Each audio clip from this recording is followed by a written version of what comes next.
500-mile radius, your source materials that you're using as raw materials, are they also within that same 500 miles? They could be. We can give the same type of LEED accreditation or certification to a recycling situation. We may take that into consideration in working with some of our affiliates in their current transfer operations as they exist. Instead of trying to build a lot of different units, it's just giving them licensing to act on our behalf to recover and recycle. That's the more efficient way to do it. I want to only build one manufacturing facility and one recycling facility to feed the manufacturing, and that everything else will feed from the licensed transfer stations through networking with logistics of transportation, being either overland truck or by rail. Thank you. Are there any other questions from the board? At this time, if the public would like to comment, you're more than welcome to. If you choose to, please stand, give your name, your address, and you have 3 minutes to 3 minutes. speak. She said 3 minutes. Yes. Hi, I'm Janet Manko. I live in East Avon, 1745 Athena Drive. I'm a resident of East Avon for the last 11 years, a little over 11 years. And we have some questions as residents, myself included, about the company. Many of us, my son and I, have been attending all the meetings we can since we found out about this in September of last year, 2014. My son here is videotaping and audio recording so that we can get the information, which seems to evolve and change with every meeting. We just found out some new information tonight. And it's been very difficult to get a grasp of this. We want to make sure that we have the information for people who can't attend the meetings, who we are in touch with in the community, would like to know what's going on, especially people who live in that general vicinity, as do we. As residents here, we're extremely concerned about the permit process for CM&M and MCM Natural Stone Industry as it proceeds. Since September 2014, we've attended meetings Mr. Valle and his associates held with various town boards in Avon. After hearing the company's presentations and area residents' concerns about the company, we have more questions and concerns now than we've ever had about allowing such a company to move into the East Avon Plaza. The location in particular is of concern. Many of the questions posed by the Avon residents pertain to people's concerns regarding possible risks. This is perceived risks by the residents to their health, safety, and well-being. When people perceive the possibility of risk, it becomes a reality. It's the responsibility of the business owner to prove that these risks do not exist. And I have just a list of many of these perceived risks. He needs to prove, Mr. Valle and his industry needs to prove the following. Number one, why traffic will not be an issue. And I know that there's traffic mentioned on this handout you had today. Dump trucks will be coming from various transfer stations within that 500-mile radius from north, south, east, and west from such areas as Syracuse, Buffalo, Binghamton, Jamestown, Toronto, and Erie, PA. The traffic does not include flatbed trucks for deliveries and auto traffic from workers and customers, and nor does it account for any potential increases in traffic if his business becomes more successful. He predicts, and it sounds tonight like he's going, and he has told us, global, worldwide, it's going to be huge. And if any of you have seen the East Avon Plaza, it is not that large, just under 15 acres of land. Why will there be no accidents occurring due to congestion on the roads? If the company brings more traffic to Avon, the possibility of accidents occurring on our 2-lane state highways of routes 5 and 20 and 15, especially where they intersect. And I think people who are familiar here know where that intersection is, where the white horse is. They will likely increase. And I saw that the other day when a truck was trying to make a left-hand turn down 5 and 20 onto 15 and had to make a wide swing, and if there's traffic coming in the other direction from 15, it makes it very tight. I'm sorry, but you're 3 minutes. I'm up? Okay. Yeah. This will be handed in so that the board can see. I've got about another 5 concerns on here, and basically that we are very concerned about these risks, and perceived risks become reality. So, and things are changing. So. Oh, I also have a petition of 118 signatures from various town residents, especially in the area. who don't want it. Hi, my name is Marjorie Martin. May I ask you a favor? Would you be able to put that picture back up on the screen? So just talk nice and loud, because this makes a lot of noise. Okay, I will.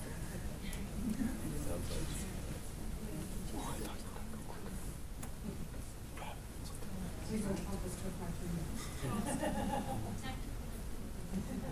Thank you very much.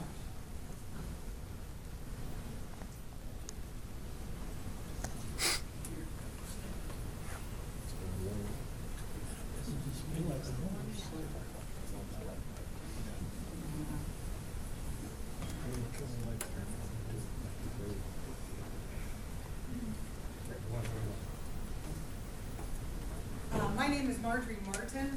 We live at 5540 Avon, East Avon Road, which is right Right here. Yeah. Give me a show of hands of how many of you would not be concerned that a concrete factory would be moving right in behind you. As a matter of fact, give me a show of hands of how many of you would want a concrete factory behind your residence. I don't see, Mr. Valle, you're supposed to raise your hand because you want to buy my property. Mike? I didn't know that. I wanna buy. Oh, I don't say that to insult me. I don't insult the board. Okay, I don't mean to insult Mr. Valle at all. I admire this project extremely. I think it's awesome that a recycled factory for concrete is being produced. It's just we're concerned about the location of it and the size of it. We question that it's not like commercial. This is, to me, heavy industry.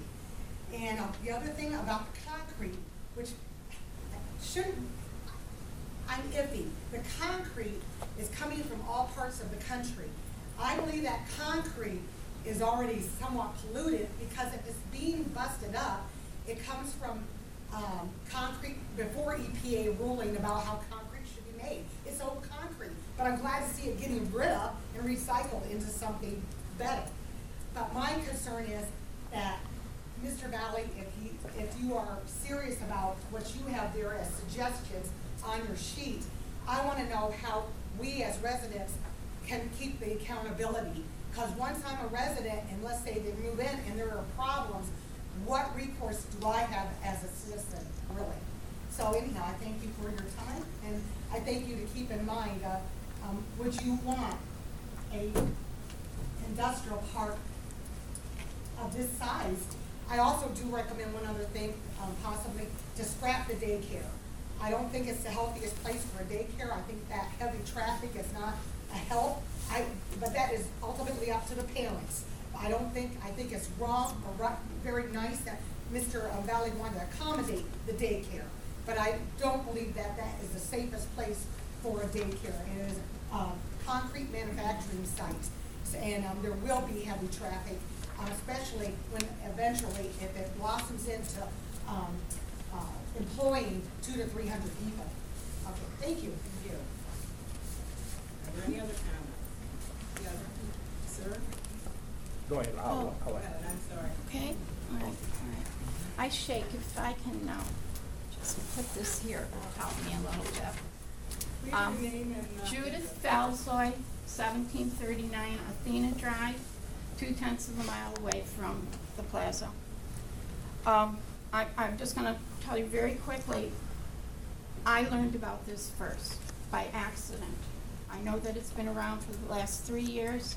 It's been a very well-kept secret.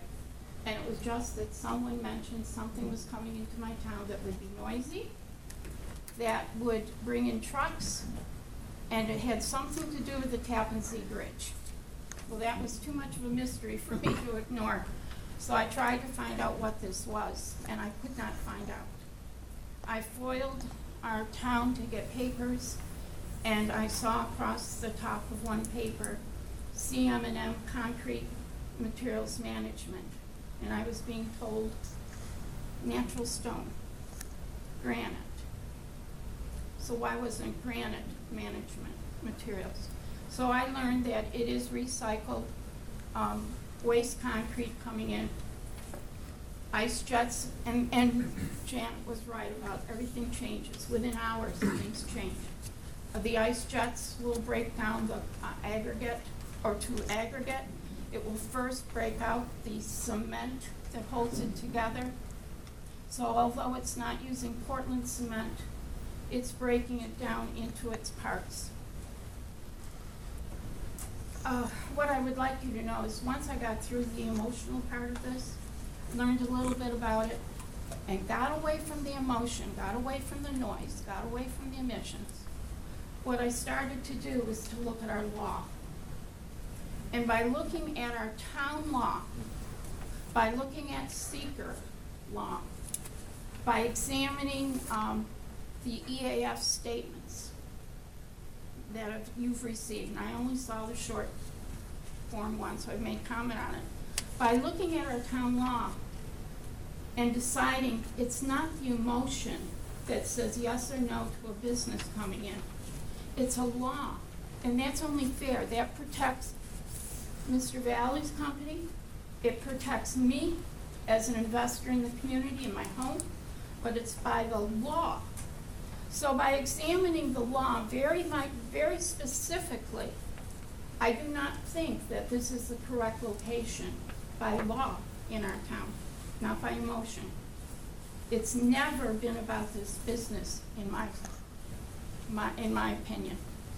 Never about the people, never about their business practices.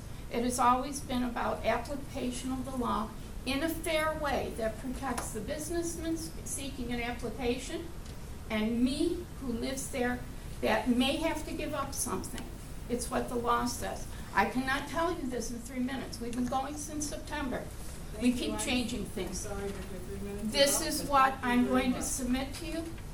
I really wish someone would read it because it's about the law. Thank you. Who can I give this to? Would be afterwards? Thank you. Sir? Yes, my name is Herbert Martin, same address, 5540 East Avon Road. I was at first kind of indifferent on this, well, not indifferent, but I was willing to hear things out.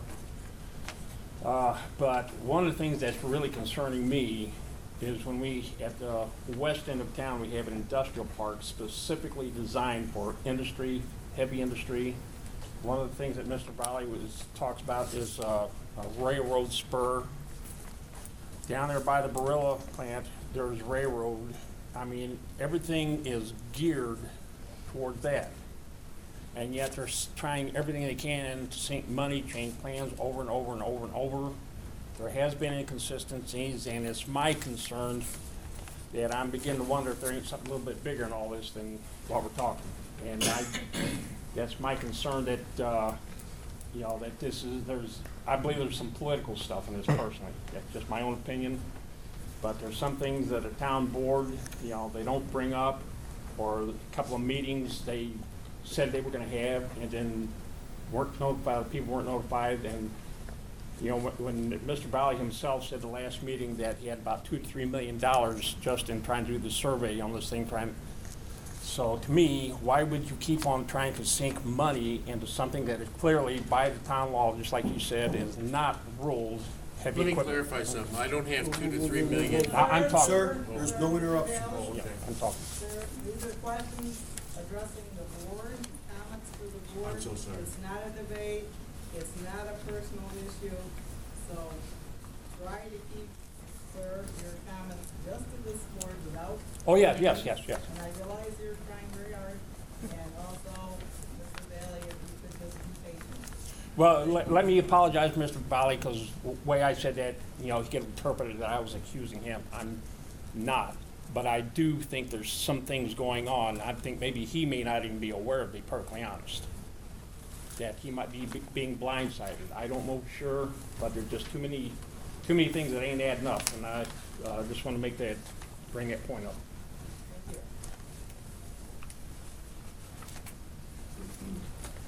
Are there any other comments? My name's Mike Mako. I'm Janet Mako's son, as she already stated.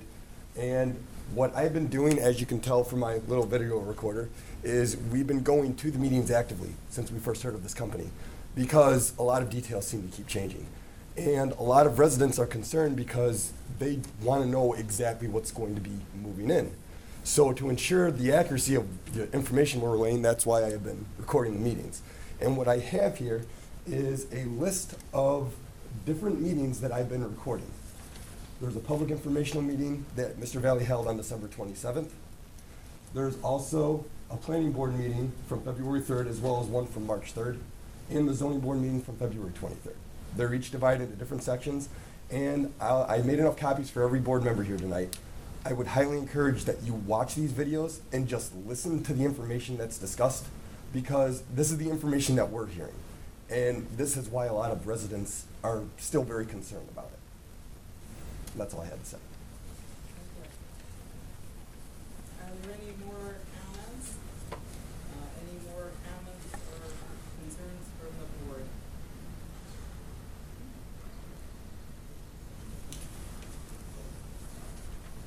Mr. Producer? Yeah, just curious about this, and I've read this in the zoning. It says that the light industrial could utilize raw or recycled materials, and it also states that it does.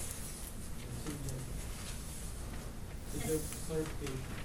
Yes, and that's a point that we just made, you and I were thinking the same. So the advisory comment, it said, not done already, the CBA, which is in charge of making the determination if it is a specially permitted use that is permitted in this district.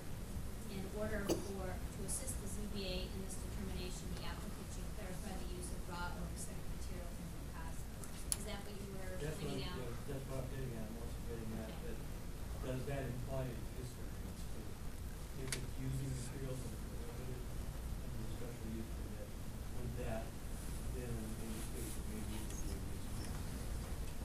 And that's why we sent that back to the ZBA determination, and yes, if the ZBA determined that it was not specially permitted use, code most likely would move those things here. That would be, why we sent that comment back to the town.